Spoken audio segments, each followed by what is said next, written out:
Welcome back na naman dito sa aking channel.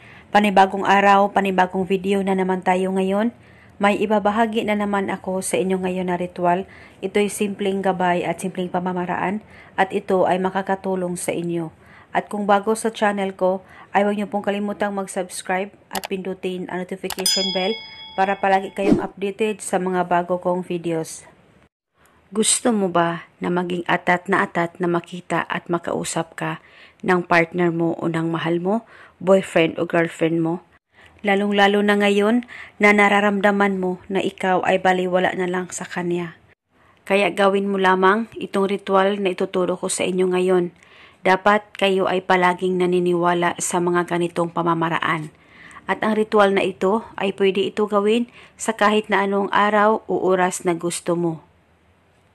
At itong mga ritual na ibinabahagi ko sa inyo, ito'y napakasimple lamang po at napakadali lamang pong gawin at paniguradong ito'y napaka-epektibo, lalong-lalo na kung buo ang loob niyo sa paggawa nito. Basta palagi lang talagang magtiwala sa kahit na anumang ritual na iyong gagawin. Ang gagawin mo lamang, kuhanin mo lamang ang cellphone mo na may larawan niya o di kaya actual photo niya kung meron kayo sa kanya. At pagkatapos nito, titigan mo lamang ito ng mga ilang segundo, mag-focus at mag-concentrate ka at ibulong mo lamang ito sa larawan niya. Ikaw ay atat na makita at makausap ako palagi. Ibulong mo lamang ito ng paulit-ulit at kahit ilang beses na gusto mo ay pwedeng-pwede po. At pwede ka pa magdagdag ng hiling o pwede mo ibahin ang hiling, wala pong problema. Basta mabuti lamang ang hangarin mo sa kanya. At pagkatapos mo nang ibulong ang spell sa larawan niya, ay pahiran mo lamang ito ng kaunting laway mo.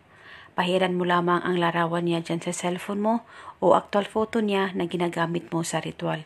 Kaunting laway lang po ang ipahid mo.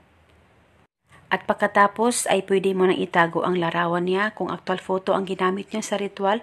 Itago mo lamang ito, pwede mo ito ilagay sa unan mo o di kaya sa damitan mo at itago ito hanggang kailan mo gusto.